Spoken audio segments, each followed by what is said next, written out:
Good morning सब लोगों को। आइए आज की क्लास में हम लोग पढ़ेंगे संस्कृत व्याकरण। आज ये संस्कृत व्याकरण की दूसरी क्लास है ना। तो हम लोग पहली क्लास में छोटे छोटे वाक्यों का संस्कृत में अनुवाद बनाना सीखे थे। आज की इस क्लास में हम लोग शुरू करें वर्ण। किसी भी व्याकरण को पढ़ने के लिए सबसे पहले उसका जो वर्ण है, लेटर है, अक्षर है, उसको समझना बहुत जरूरी होता है ना। तो आज हम लोग संस्कृत व्याकरण का वर्ण पढ़ेंगे। क्या पढ़ेंगे? वर्ण। और एकदम जीरो लेवल से लेकर के संस्कृत व्याकरण को टफ लेवल तक पढ़ेंगे। बैच का नाम है इसका जीरो टू हीरो, है ना। तो एकदम जीरो लेवल से हीरो लेवल तक हम लोग जानेंगे व्याकरण, संस्कृत व्याकरण को। तो आज का जो टॉपिक है वो है वर्ण। यहाँ पे आप देख सकते हैं। आप लोग एक कॉपी निकालेंगे और लिखेंगे। सबसे ऊपर में लिखिएगा वर्ण, टॉपिक बनाइएगा। यह जो क्लास है यह एकदम 1 से लेकर के और क्लास 10th तक के स्टूडेंट को एकदम बहुत हेल्पफुल है। अगर 10th से ऊपर के भी आप स्टूडेंट हैं तो भी आपके लिए एकदम हेल्पफुल है। तो इससे एग्जाम में वर्ण जो ऐसा एक टॉपिक है जिससे बोर्ड एग्जाम में क्वेश्चन आते ही आते हैं। 2-3 क्वेश्चन ऑब्जेक्टिव में निश्चित ही आते हैं वर्ण से, ठीक ना। तो आप लोग बहुत अच्छे से इसका एक फेयर बनाइए, उसका रिवीजन कीजिएगा। तो आज के ही क्लास में वर्ण खत्म हो जाएगा, ठीक ना। तो आप लोग एक कॉपी निकालिए और सबसे पहले ऊपर में लिखिए वर्ण लिख करके, और उसके बाद नीचे वर्ण लिख करके डैश देंगे। आप लोग वर्ण लिख करके डैश देंगे और लिखेंगे इसमें। सबसे पहले हम लोग जानेंगे इसमें कि वर्ण कहते किसको हैं। तो सबसे पहले यहाँ पे वर्ण टॉपिक बनाइए ऊपर में, और यहाँ पे वर्ण लिख करके डैश दीजिए और इसमें लिखिएगा इसमें वर्ण लिख करके डैश दीजिएगा और लिखिएगा वर्ण उस मूल ध्वनि को कहते हैं, वर्ण उस मूल ध्वनि को कहते हैं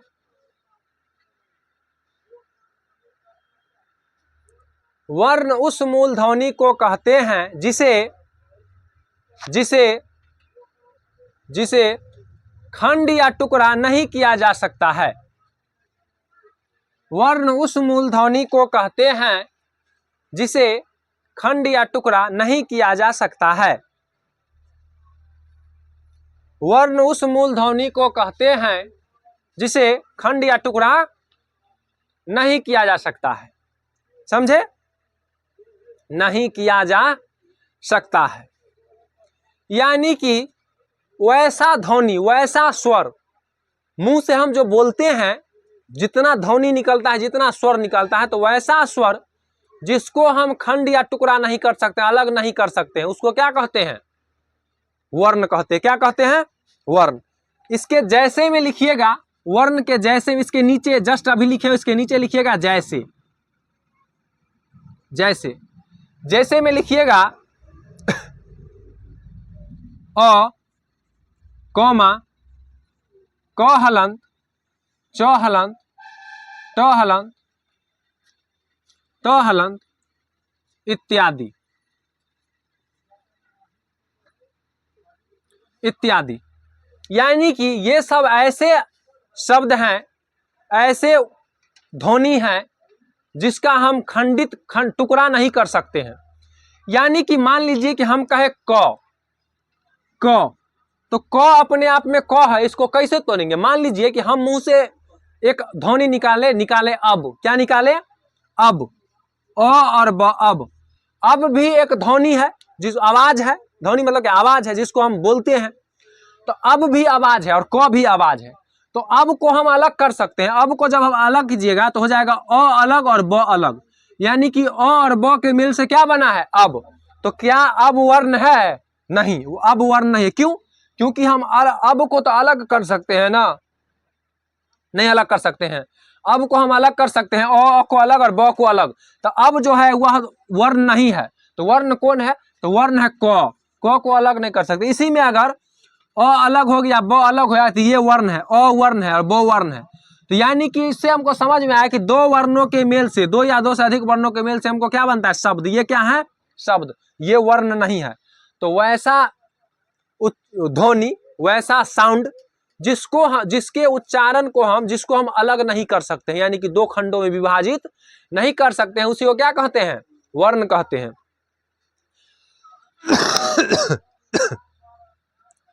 इसको मिटा दें जैसे को एग्जाम्पल को। तो इससे आप अभी तक आप लोग क्या समझे कि वर्ण उस मूल ध्वनि को कहते हैं जिसे खंड या टुकड़ा नहीं किया जा सकता है, जैसे अ, क हलंत, च हलंत, ट हलंत, प हलंत, यानी कि लेकर बुझिए ना, अ से लेकर के ग तक के ज्ञ तक का जितना भी अक्षर है सब क्या है, वर्ण है। हिंदी व्याकरण में भी और संस्कृत व्याकरण में भी लगभग लगभग वर्ण जो है वो समान ही है, ठीक है ना, लगभग लगभग। तो अब हम लोग जानते हैं वर्ण के भेद यानी कि वर्ण के प्रकार। तो इसके नीचे लिखिएगा वर्ण के भेद, लिख करके डैश दीजिएगा, लिखिएगा वर्ण के भेद, वर्ण के भेद लिखिए, वर्ण के भेद। इसमें लिखिएगा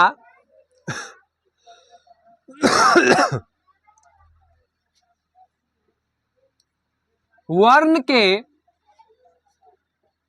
दो भेद होते हैं, वर्ण के दो भेद होते हैं, वर्ण के दो भेद होते हैं। इसका जो पहला भेद है वह है स्वर वर्ण, क्या है, स्वर वर्ण। और इसका जो दूसरा है, दूसरा वर्ण वह है व्यंजन वर्ण, क्या है, व्यंजन वर्ण। यानी कि वर्ण जो है वो दो प्रकार के होते हैं, पहला हो गया स्वर वर्ण, दूसरा हो गया व्यंजन वर्ण। पहला स्वर वर्ण, दूसरा व्यंजन वर्ण। स्वर वर्ण और व्यंजन वर्ण, इसको लिखिए, लिखिएगा कि वर्ण के भेद लिख करके लिखिएगा वर्ण के दो भेद हैं, पहला में लिखिएगा स्वर वर्ण, दूसरा में लिखिएगा व्यंजन वर्ण। पहला में स्वर वर्ण, दूसरा में व्यंजन वर्ण। लिख लिए।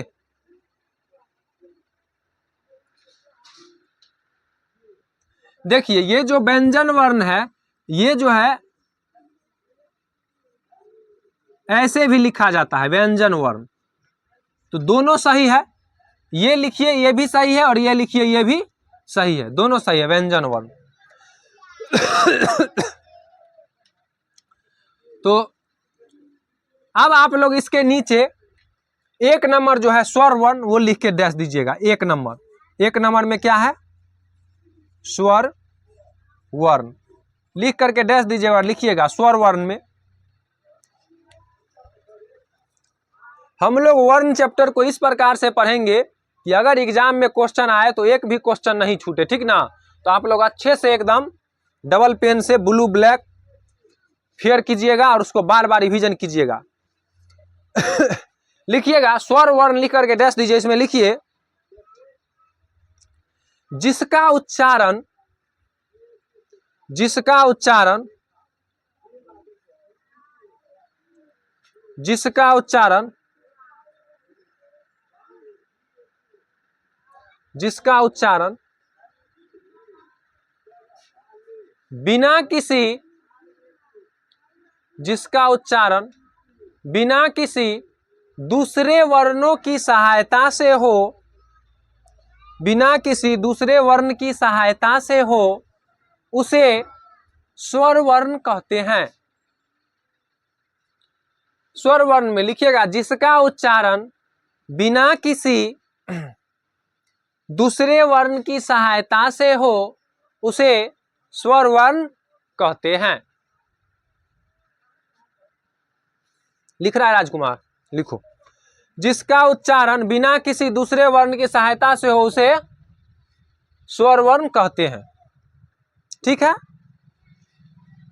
यानी कि स्वर वर्ण का उच्चारण जो है वो दूसरे वर्ण की सहायता से नहीं होता है, अकेले होता है, उसको क्या कहते हैं, स्वर वर्ण कहते हैं।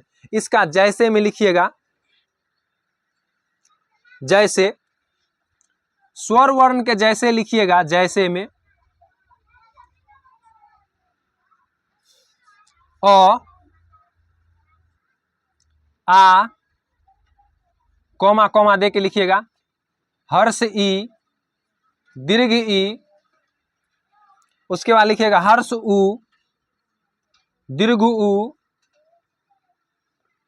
यानी कि अवा का सब, अ आ हर्ष ई दीर्घ ई, हर्ष उ दीर्घ उ। उसके बाद लिखिएगा ए आई ओ औ, ए आई ओ औ औ। उसके बाद हो जाएगा री, क्या हो जाएगा री। और री जो है दो प्रकार का होता है, एगो ये री होता है और एगो री होता है, देखिएगा ट ट हलंत होता है। इसको ना थोड़ा सा जोर से दीर्घ री, इसको मतलब थोड़ा सा जोर से कहना री, बताते हैं अभी। तो री री दुगो हो जाएगा, एगो हो जाएगा लिरी, क्या हो जाएगा लिरी। यही जो है कुल 13, गिनिए तो इसका संख्या 13 है। 1 2 3 4 5 6 7 8 9 10 11 12 13, यानी कि स्वर वर्णों की कुल संख्या कितनी है 13 है। देखिए जैसे कि ई भी, ई जो यहाँ देखिए ये जो है ई, इसको भी कहते हैं ई, लेकिन ई है हर्ष ई, यह है दीर्घी। इसको थोड़ा सा अस्थिर से कहते हैं ई, और इसको जोर देके थोड़ा सा कहते हैं ई। उसी प्रकार केवल इसका ना री कहने का केवल उच्चारण में अंतर है, यानी कि इसका दोनों का उच्चारण केवल थोड़ा सा अंतर है, यानी कि इसको कहिए री और इसको कहिए री, थोड़ा सा जोर देके पढ़ना, ठीक ना। बस इतना ही अंतर है और कुछ भी अंतर नहीं है। तो पहले इसको लिखिए, उसके बाद हम लोग चलते हैं आगे। देखिए तो स्वर वर्ण के हो गए क्या गो प्रकार, यहाँ पे देख सकते हैं आप 13, अ आ ई उ उह, ए आई ओ औ री और लिरी, ठीक है। इस प्रकार स्वर वर्ण के कुल कितने संख्या हो गए 13। इसके नीचे लिखिएगा स्वर वर्णों की कुल संख्या। ऑब्जेक्टिव में प्रश्न आते हैं एग्जाम में कि कुल कितने स्वर वर्ण है संस्कृत व्याकरण, लिखिएगा स्वर वर्ण की कुल संख्या 13 है। स्वर वर्ण की कुल संख्या 13 है। स्वर वर्ण की कुल संख्या 13 है, हो गया। 13 को कौन कौन है तो गिनाइए दिए, अ आ ई उ उह, ए आई ओ औ, री और लिरी, ठीक है। इस प्रकार स्वर वर्ण की कुल संख्या 13 है। अब इसके नीचे लिखिएगा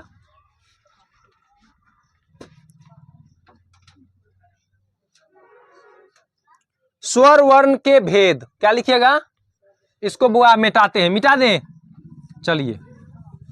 अब इसके नीचे आप लोग लिखिएगा स्वर वर्ण के भेद, क्या लिखिएगा,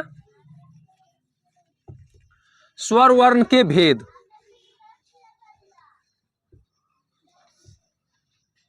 स्वर वर्ण के भेद, स्वर वर्ण के भेद लिख करके डैश दीजिएगा। लिखिएगा इसमें स्वर वर्ण के कुल 2 भेद हैं। इसके कुल 2 भेद हैं। इसके कुल 2 भेद हैं। क्या को भेद है 2, इसके कुल 2 भेद हैं। इसका जो पहला भेद है, लिखिएगा इसका पहला भेद ह्रस्व स्वर, ह्रस्व स्वर पहला हो गया ह्रस्व स्वर। और इसका जो दूसरा भेद है वो है दीर्घ स्वर, दीर्घ स्वर।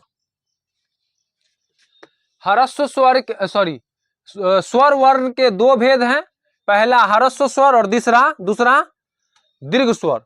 लिखिए जल्दी, स्वर वर्ण के 2 भेद हैं, पहला ह्रस्व स्वर, दूसरा दीर्घ स्वर। पहला ह्रस्व स्वर, दूसरा दीर्घ स्वर, हो गया। अब इस दोनों के नीचे 1 नंबर में ह्रस्व स्वर लिख करके डैश दीजिएगा, ह्रस्व स्वर, ह्रस्व स्वर।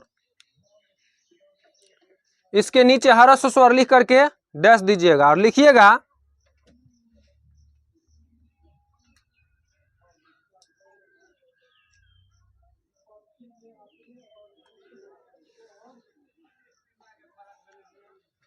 जिसकी उच्चारण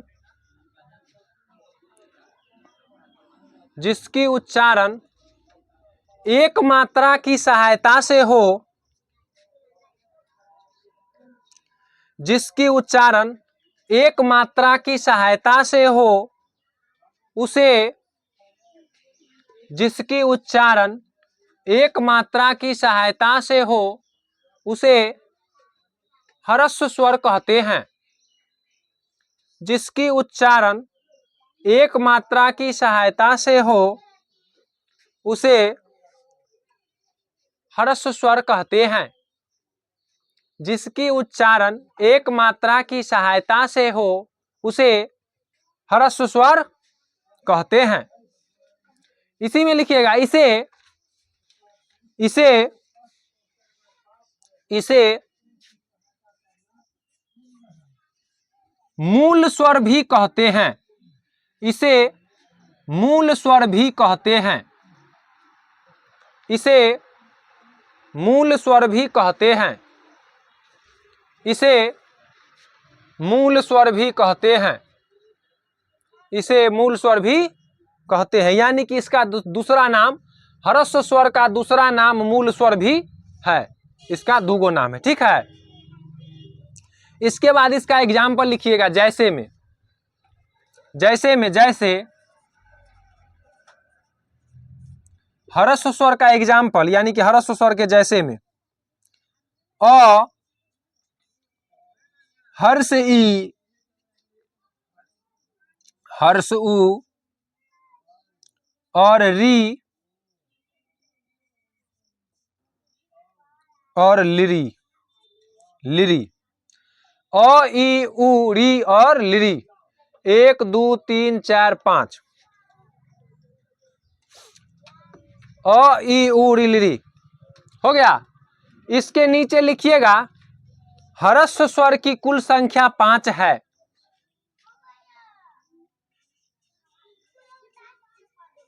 ह्रस्व स्वर की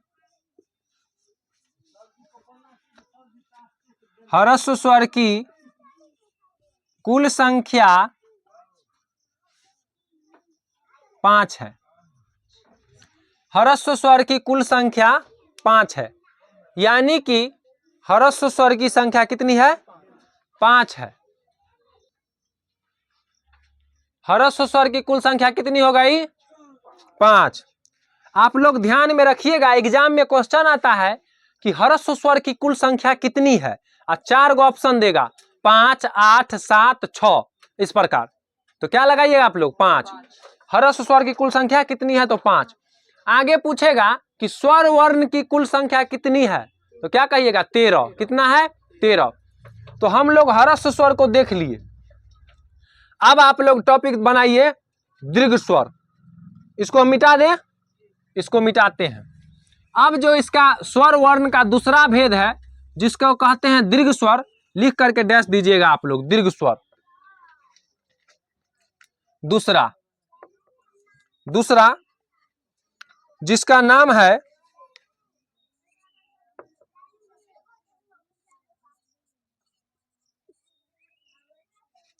दीर्घ स्वर। दीर्घ स्वर लिख करके डैश दीजिए और लिखिए, इसमें दीर्घ स्वर में आप लोग लिख करके डैश दीजिए और लिखिए इसमें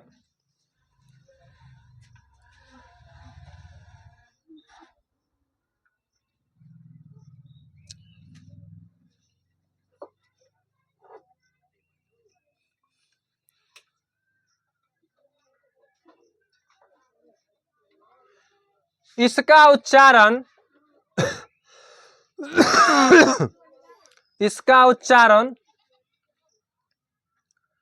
दो मूल स्वरों की सहायता से हो, चाहे होता है। रुक जाइए 1 मिनट, इसका नहीं लिखिए, लिखिए जिसका उच्चारण, इसका के जो बना दीजिए, जिसका अच्छा लगेगा। जिसका उच्चारण दो मूल स्वरों की सहायता से हो उसे, जिसका उच्चारण दो मूल स्वरों की सहायता से हो उसे दीर्घ स्वर कहते हैं। जिसका उच्चारण दो मूल स्वरों की सहायता से हो उसे दीर्घ स्वर कहते हैं। जिसका उच्चारण दो मूल स्वरों की सहायता से हो उसे, जिसका उच्चारण दो मूल स्वरों की सहायता से हो उसे दीर्घ स्वर कहते हैं। हो गया।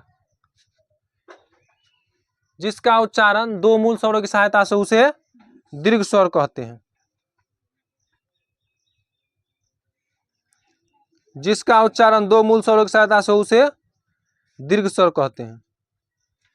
आगे लिखिएगा, इसी में इसे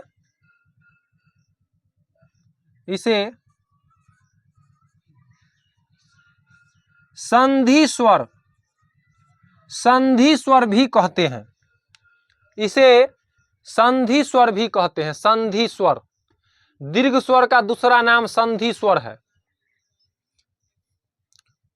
ऑब्जेक्टिव में क्वेश्चन आएगा कि दीर्घ स्वर का दूसरा नाम क्या है, 4 गो ऑप्शन, तो उसमें जो रहेगा संधि स्वर वो लगाइएगा। तो इस प्रकार के ऑब्जेक्टिव क्वेश्चन आते हैं। इस चैप्टर से ऑब्जेक्टिव क्वेश्चन ही एग्जाम में देखने को मिलते हैं।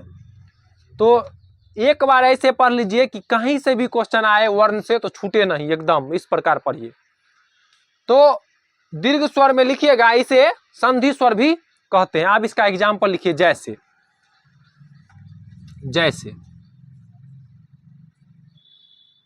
जैसे में लिखिएगा, आ कौमा दीर्घ ई कौमा, क्योंकि हर्ष ई तो इसमें हर्ष स्वर में हो गया था, दीर्घ ई, उसके बाद दीर्घ उ, उसके बाद ए कौमा आई कौमा ओ कौमा औ।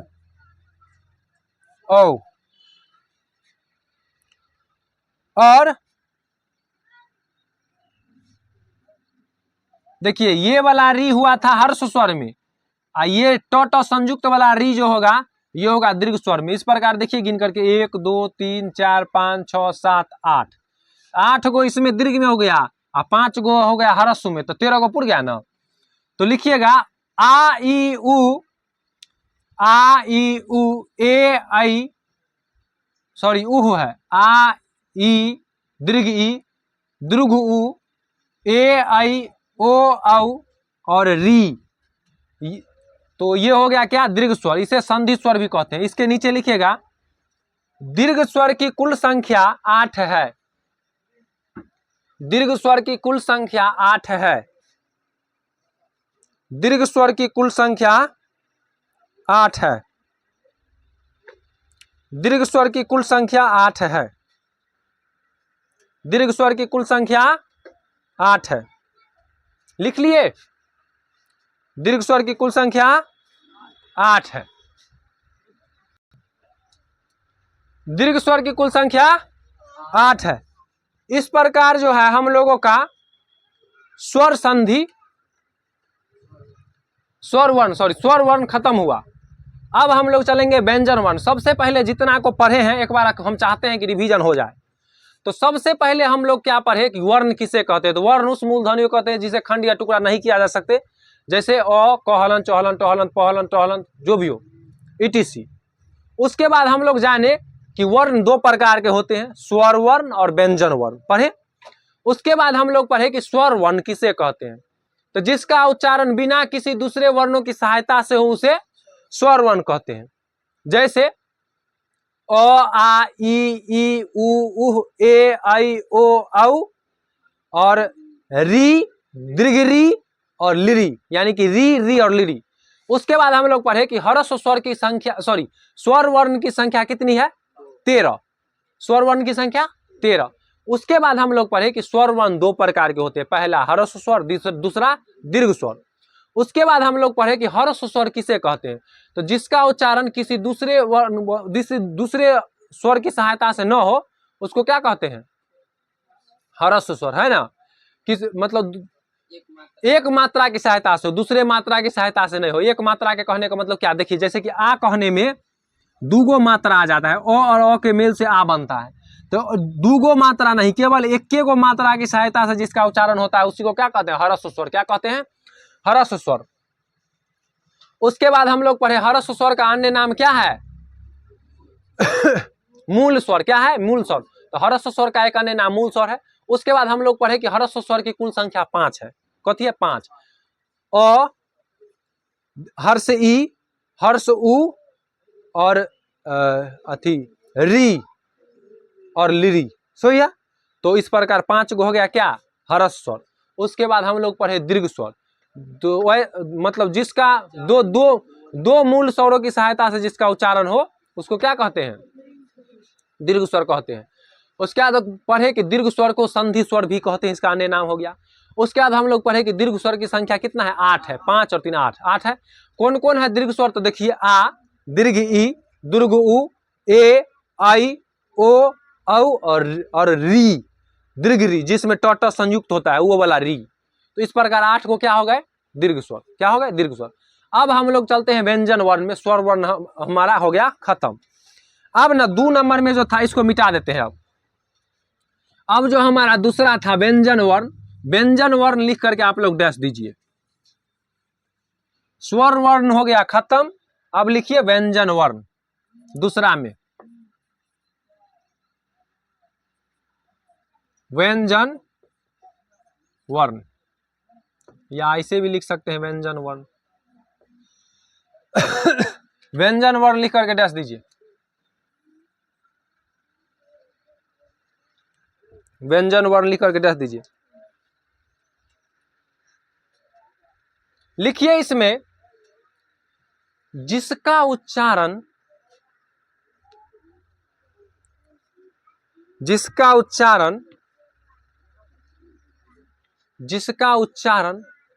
स्वर की सहायता से हो, जिसका उच्चारण स्वर वर्ण की सहायता से हो उसे व्यंजन वर्ण कहते हैं।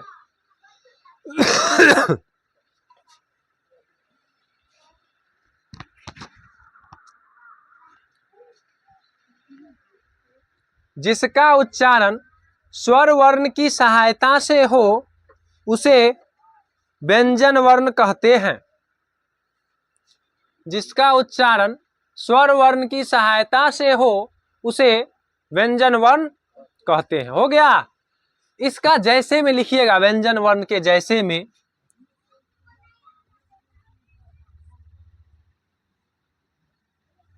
क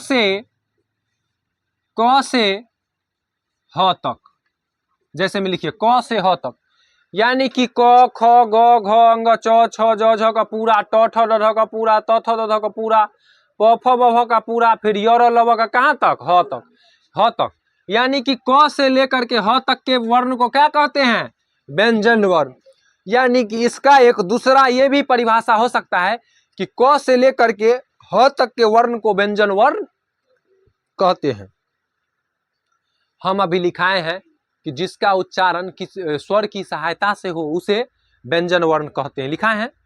अब इसका एग्जाम्पल में आप लोग लिखे क से लेकर के ह तक, यानी कि क से लेकर के ह तक के अक्षर को क्या कहते हैं? व्यंजन वर्ण कहते हैं। आगे व्यंजन वर्ण के भेद लिख करके डैश दीजिएगा। व्यंजन वर्ण के भेद लिख करके डैश दीजिएगा। व्यंजन वर्ण के भेद, व्यंजन वर्ण के भेद लिख करके डैश दीजिएगा। व्यंजन वर्ण के भेद लिखिएगा। व्यंजन वर्ण के 3 भेद हैं, चाहे सीधे लिखिए, इसके 3 भेद हैं। इसके 3 भेद हैं। कितने भेद हैं बउआ? 3 भेद हैं। लिखिए इसके 3 भेद हैं।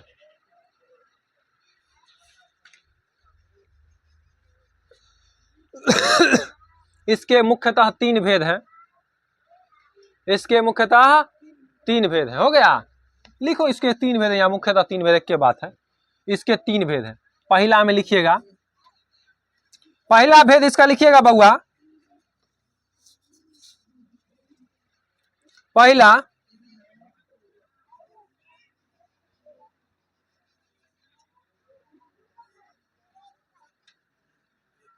स्पर्श वर्ण, पहला हो गया स्पर्श वर्ण, लिखिए स्पर्श वर्ण।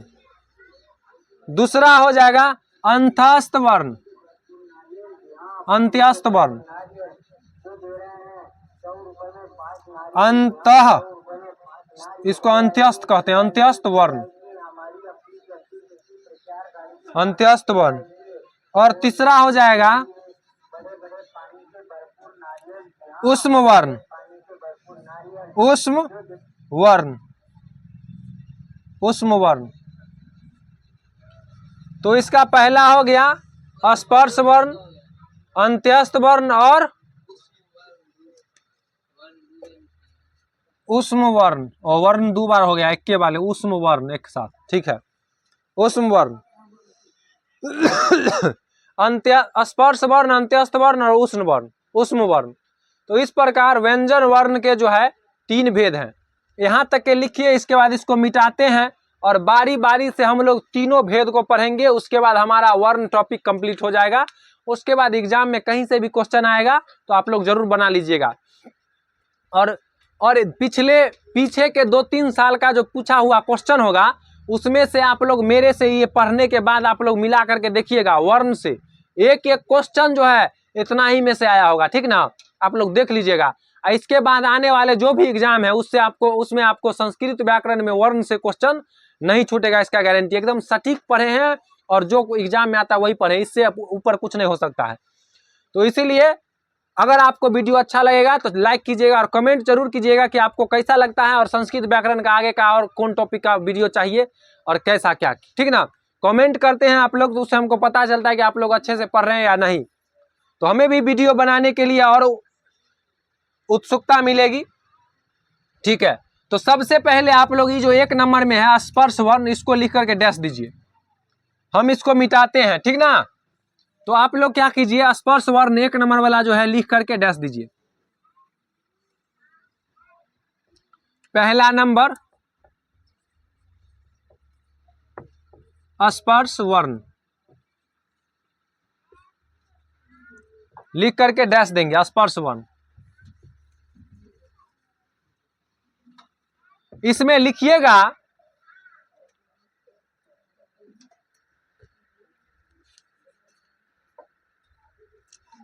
लिखो क वर्ग, क वर्ग कॉमा क वर्ग, क वर्ग कॉमा च वर्ग, च वर्ग कॉमा ट वर्ग, क वर्ग च वर्ग ट वर्ग, उसका त वर्ग, त वर्ग और प वर्ग, प वर्ग, क वर्ग च वर्ग ट वर्ग त वर्ग प वर्ग, क वर्ग च वर्ग ट वर्ग त वर्ग और प वर्ग को स्पर्श वर्ण कहते हैं, को स्पर्श वर्ण कहते हैं, को स्पर्श वर्ण कहते हैं। क वर्ग च वर्ग ट वर्ग त वर्ग प वर्ग को स्पर्श वर्ण कहते हैं। अब सबसे पहले आप लोग समझिए कि ये जो क वर्ग च वर्ग ट वर्ग है, त वर्ग प वर्ग, इसका क्या मतलब, क वर्ग का क्या मतलब। तो क वर्ग का मतलब है बउआ क ख ग घ का जो अक्षर है, क से लेकर के क ख ग घ और अंग, है ना, ये हुआ क वर्ग। क्या हुआ ये क वर्ग, यानी कि क ख ग घ के जो वर्ग में है ये हो गया क वर्ग। अगर हम प वर्ग की बात करें तो प फ ब भ और म, ये हो गया प वर्ग। अब आप लोग समझ रहे हैं कि वर्ग क्या होता है। ट वर्ग की अगर हम बात करें ट वर्ग, तो ट वर्ग में आ गया ट, ठ, ड, ढ और न। अगर हम कहें ट वर्ग तो आप लोग समझ जाइएगा कि हम कह रहे हैं ट, ठ, ड, ढ और न सब कह रहे हैं। अगर हम बोले क वर्ग तो समझ जाइए कि क ख ग का पूरा कह रहे हैं। अगर हम बोले प वर्ग तो समझ आए कि प फ ब भ म सब हो गया, ठीक ना। यानी कि क वर्ग कहने से क ख ग घ का पूरा हो गया, प वर्ग कहने से प फ ब भ का पूरा, च वर्ग कहने से च छ ज झ का पूरा हो गया, और प वर्ग कहने से प फ ब भ का पूरा हो गया। तो ये जो है क वर्ग, च वर्ग, ट वर्ग, त वर्ग, प वर्ग, ये सभी किस में आते हैं? स्पर्श वर्ण में आते हैं। इस प्रकार स्पर्श वर्ण की कुल संख्या कितनी हो गई बा, गिनो तो देखो क ख में 1 2 3 4 5 गो हो गया, क ख में च छ ज झ ञ, च छ में भी 5 गो, ट ठ ड ढ न इसमें भी 5 गो, त थ द ध न इसमें भी 5 गो, और प फ ब भ म इसमें भी 5 गो। यानी कि 5 5 10 5 15 5 20 और 5 25, यानी कि स्पर्श वर्ण की कुल संख्या कितनी हो गई? 25।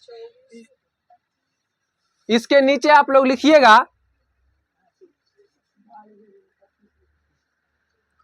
इसके नीचे लिख लेना स्पर्श वर्ण की कुल संख्या 25 है। लिख लो, क्वेश्चन पूछ सकता है स्पर्श वर्ण की कुल संख्या कितनी है, 4 का ऑप्शन दे देगा 20 22 25 26, तो उसमें 25 टिक कीजिएगा। तो लिखिए स्पर्श वर्ण की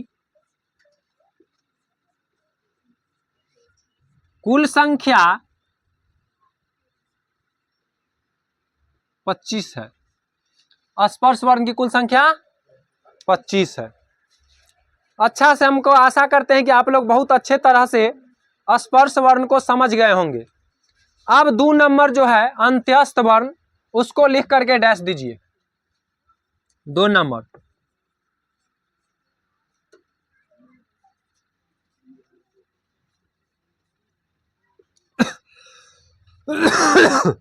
लिख करके डैश दीजिए।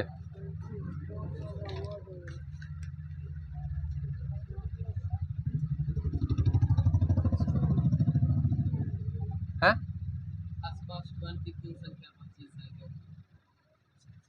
स्पष्ट नहीं लिखे लोग होते वो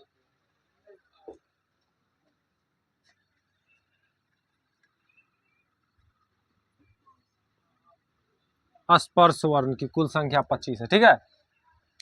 तो यहाँ पे स्पर्श होगा, स्पर्श वर्ण की कुल संख्या 25 है। देखिए अंतस्थ वर्ण, अंत्यस्थ वर्ण सबसे पहले लिखिए, कहते किसको है समझिए।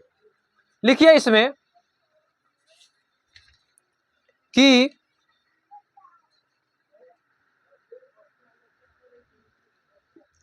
य र ल और व, य र ल व को, य र ल व को अंत्यस्थ वर्ण कहते हैं। य र ल व को अंत्यस्थ वर्ण कहते हैं। य र ल व को अंत्यस्थ वर्ण कहते हैं। तो क्लास में अपने दूगो य र ल व को अंत्यस्थ वर्ण कहते हैं। य र ल व को अंत्यस्थ वर्ण कहते हैं। य र ल व को अंत्यस्थ वर्ण कहते हैं। देखिए इसमें अंत्यस्थ वर्ण में क्या गो अक्षर है? 1 2 3 4। लिखिए अंत्यस्थ वर्ण की कुल संख्या 4 है। अंत्यस्थ वर्ण की कुल संख्या 4 है। अंत्यस्थ वर्ण की कुल संख्या 4 है। अंत्यस्थ वर्ण की कुल संख्या 4 है। अंत्यस्थ वर्ण की कुल संख्या 4 है। हो गया। इस प्रकार हम लोग अंत्यस्थ वर्ण को भी समझ लिए, इससे आगे क्वेश्चन नहीं आएगा अब इस अंत्यस्थ वर्ण में। अंतिम टॉपिक लिखिए ऊष्म वर्ण। तीसरा ऊष्म वर्ण। ऊष्म वर्ण, ऊष्म वर्ण, ठीक है। ऊष्म वर्ण में डैश दे के लिखिएगा आप लोग तालाबे स, कौमा, मूर्धन्य स, दंत स और ह। तालाबे स, मूर्धन्य स, दंत स, ह को ऊष्म वर्ण कहते हैं। तालव्य स, मूर्धन स, दंत स और ह को उष्म वर्ण कहते हैं। अब देखिए बउआ, हो गया इतना। देखिए इसकी भी संख्या 4 है। देखिए 1 2 3 और 4। देखिए तालव्य स, मूर्धन स, दंत स 3 हुआ और एगो ह 4। इसके नीचे लिखिएगा उष्म वर्ण की कुल संख्या 4 है। उष्म वर्ण की कुल संख्या 4 है। उष्म वर्ण की कुल संख्या 4 है। हो गया। तो चलिए आज की क्लास को यहीं पे खत्म करते हैं और हमारा जो वर्ण टॉपिक था आज का पूरा कंप्लीट हो गया है। संस्कृत व्याकरण में वर्ण टॉपिक कंप्लीट हो गया। इसको आप लोग अच्छे से फेयर करेंगे और बार बार रिवीजन करेंगे, ठीक है। आगे हम लोग आएंगे नेक्स्ट क्लास में, तो हो सकता है तो नेक्स्ट क्लास में सबसे पहले हम लोग संधि को खत्म कर लेंगे संस्कृत व्याकरण में। उसके बाद हम लोग चलेंगे लकार की तरफ, ठीक ना। और उसके बाद फिर कारक और आगे का चैप्टर देखेंगे। तो इसके बाद जो नेक्स्ट आएगा क्लास उसमें हम लोग संधि को देखेंगे, ठीक है। तो अगर वीडियो अच्छा लगा हो, इतना मेहनत किए हैं, तो आप लोग ऑनलाइन में जो है, क्योंकि यहाँ ऑफलाइन के भी स्टूडेंट बैठे हुए हैं, तो ऑनलाइन वाले जितने भी हैं, अगर वीडियो अच्छा लगा हो तो आप लोग लाइक कीजिएगा और दोस्तों को भी शेयर कीजिएगा ताकि ज़्यादा से ज़्यादा स्टूडेंट इसका लाभ ले सके। और चैनल को सब्सक्राइब कर लीजिएगा ताकि हम जो वीडियो बनाएं किसी टॉपिक पर तो सबसे पहले आप तक पहुंचे, ठीक है। और धन्यवाद। फिर मिलते हैं हम लोग नेक्स्ट क्लास में, ठीक है।